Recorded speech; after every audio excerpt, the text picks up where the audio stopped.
জগৎ বিখ্যাত একজন বুজুর্গ হাসান বসরির কাছে একদিন এক নারী আসলো, বিধবা নারী। আয়েশা ডাক দিয়া বলে, ও আল্লাহর ওলি, গত 2 দিন আগে আমার এক মেয়ে ইন্তেকাল করেছে আল্লাহর ওলি। এই মেয়েটা সারা দুনিয়াতে আমার আর আপন বলতে কেউ নাই। আমার স্বামী নাই, আমার বাবা নাই, আমার মা নাই।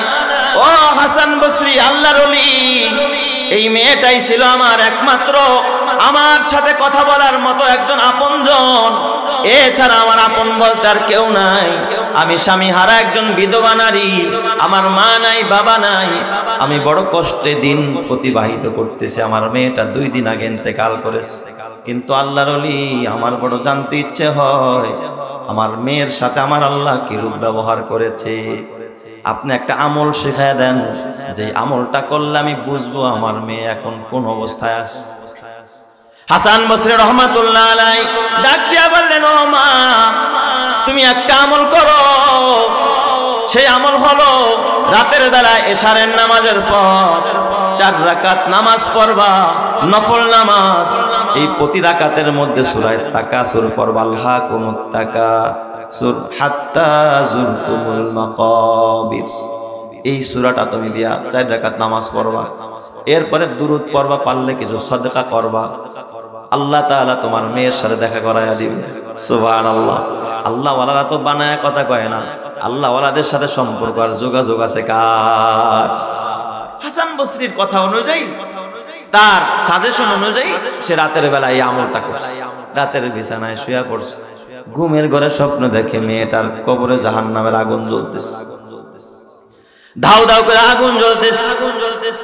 মেয়েটার যে করুণ হালাত, তার জাহান্নামের আযাব দেখা ওই ভদ্র মহিলা ঘুমের মধ্যে চিৎকার মেরেছে। চিৎকার মেরা কাঁদতেছে আর বলতেছে, আল্লাহ, আমার মেয়ের যে এত করুণ হালাত, দেখার আগে যত আফসোস করেছি, দেখার পরে তো এখন আফসোস আরো কয়েকশো গুণ, কয়েক হাজার গুণ বেড়ে গেল। এই দেখার চাইতে তো না দেখাই ভালো ছিল। আল্লাহ, এই হালাত যে আমার দেখতে হবে আমি তো ভাবতেও পারি নাই। আল্লাহ গো, আমি বড় বিপদে পড়ে গেলাম। পরের দিন গিয়া হাসান বসরিকে ডাক দিয়া কয়, আল্লাহর ওলি, আমার মেয়ের কবরে তো এই হালাত দেখলাম, এখন আমার কি করার, কি করব? আমার মেয়ের কবরে আযাব চলতেছে, আমার মেয়ে চিৎকার মারতেছে, সাপে কামড়াইতেছে, আমার মেয়েকে উলঙ্গ করে উপর করে পিটানো হচ্ছে। আল্লাহর ওলি, এখন আর আমি সহ্য করতে পারি না। এই হালাত থেকে উত্তরণের কোনো পথ আসেনি, আপনি আমারে বলে দেন। হাসান বসরি বললেন, মা, তুমি 2টা আমল করো। কি আমল? 1 নম্বর আমল হলো বেশি বেশি নবীজির উপরে দুরূদ পড়ো, দুরূদের আমল করো। আর 2 নম্বর আমল হলো কিছু সদকা করো, আল্লাহর রাস্তায় দান করো। আমার বিশ্বাস আমার আল্লাহ এর উসিলায় তোমার মেয়েরে মাফ করে দিবে। সুবহানাল্লাহ। বলেন তো আমার আল্লাহ পারে কি পারে না? দান করো আর তুমি এই দিক দিয়া দুরূদ শরীফ পড়তে।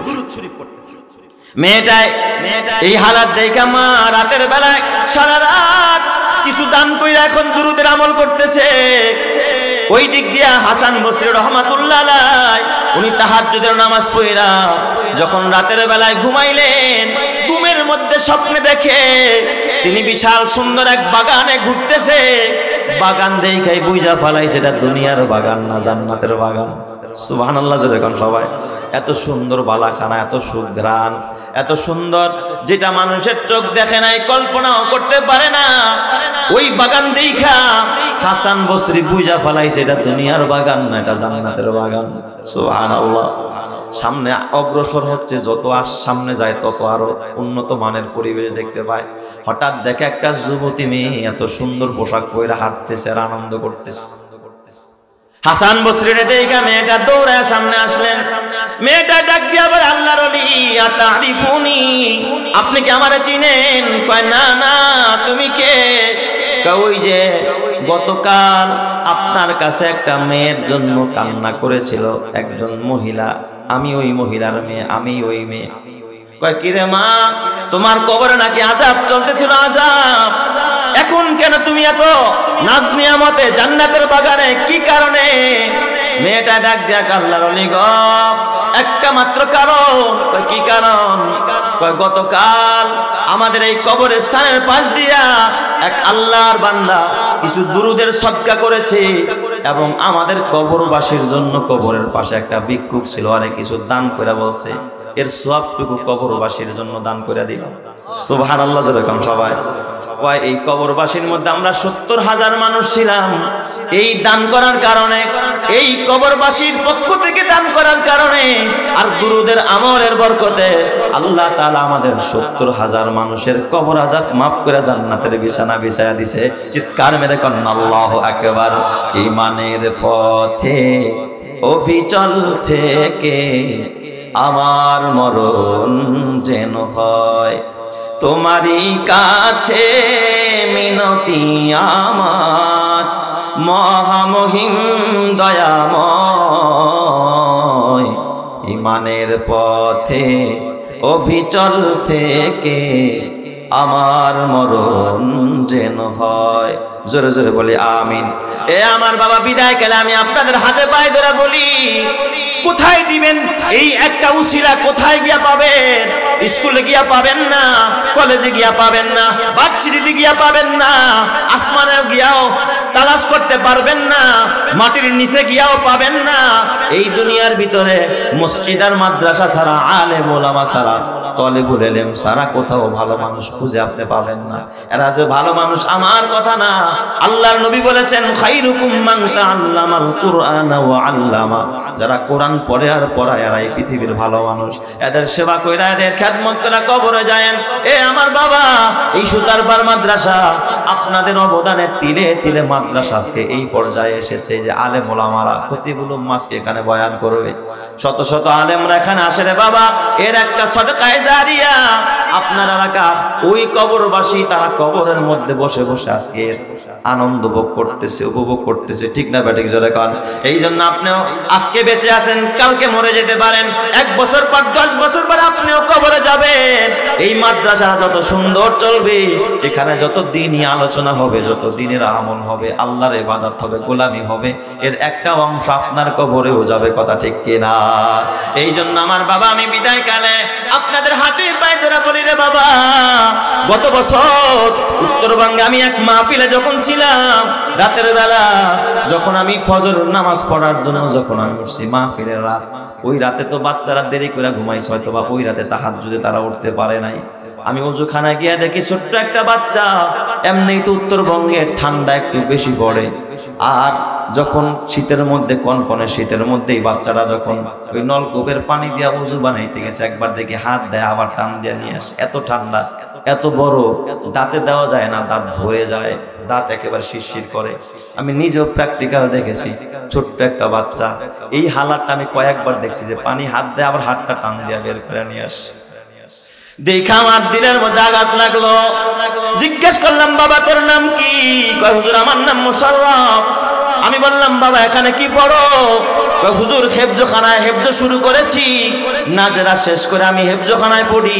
আমি বললাম বাবা তোমার বয়স কত? কয় হুজুর 9 বছর। আমি বললাম তোমার বাবা কি করে? কয় হুজুর আমার বাবা দুনিয়ায় নাই, আমার বাবা ইন্তেকাল করেছে।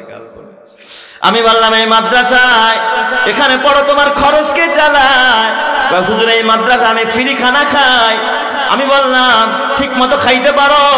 কয় হুজুর মাঝে মাঝে 3 বেলা খাই, মাঝে মাঝে 2 বেলা খাই, এমনও দিন যায় মাত্র 1 বেলা খাই আমি দিন কাটাই। আমি বললাম বাবা তোমার কি কষ্ট হয় না? কয় হুজুর কষ্ট হয়, কিন্তু কষ্ট দেখার মতো তো মানুষ নাই। মা, আমার মা বড় অসহায়, আমার বাবা দুনিয়ায় নাই। আমার বাবা যদি দুনিয়ায় থাকতো মাঝে মাঝে আইসা আমার বাবা আমারে মজা দিয়া যাইতো, এখন মজা দেওয়ার কোনো মানুষ নাই। এ আমার বাবা, তোমার সন্তানরে তুমি কত আদর করো, কত যত্ন করো, কত আরামের খাবার খাওয়াও। এই মাদ্রাসার এতিমরা থাকার জায়গা পায় না, মাথা গোজার ঠাই পায় না, তাহাজ্জুদের নামাজ পড়বে সুন্দর একটা পরিবেশ পায় না। এদের জন্য পরিবেশ করে দাও। এই যে আমার আবুল বাশার পিরোজপুরি ভাই সারা বাংলাদেশ সফর করে বেড়ায়, এ বাবা সেও নিজেও জানে সারা বাংলাদেশের মাদ্রাসাগুলোর কি হালাত। অনেক জায়গা আছে অনেক সুন্দর হালাত, কিন্তু সুতারপাড়ের মাদ্রাসার এই নরবরে অবস্থা থাকবে, কিয়ামতে আল্লাহর কাছে জবাব দেওয়া লাগবে কি লাগবে না? এই জন্য আজকে বিদায়কালে আপনাদের কাছে আমি হাত জোর করে একটা কথা বলবো, বাবা এই মাদ্রাসার ভবনের কাজ শুরু হয়েছে, রড লাগবে, ইট লাগবে, সিমেন্ট লাগবে, বালু লাগবে, আমি বলি না ঘর বাড়ি বিক্রি করে সব কিছু এখানে দিয়ে দেন। এ আমার বাজান, আমি ছোট্ট করে চাই কোরআন 30 পারা কোরআনের মহব্বতে যদি কোনো আল্লাহর বান্দা পারেন এই ভবনের কাজের জন্য, হুজুর আমি 30,000 টাকা 3,000 এটা কিনে দিব, অথবা টাকা দিয়ে দিব 30 পারা কোরআনের মহব্বতে। 30,000 টাকা কোন আল্লাহর বান্দা পারবেন? একটু হাত তুলা ওয়াদা করেন, আমি তার জন্য দিল খোলা দোয়া করব, আমার আল্লাহ 30 কোটি টাকার বরকত দিয়া দিবে, ডান হাতে আমলনামা দিবে। যদি নগদ পারেন নগদ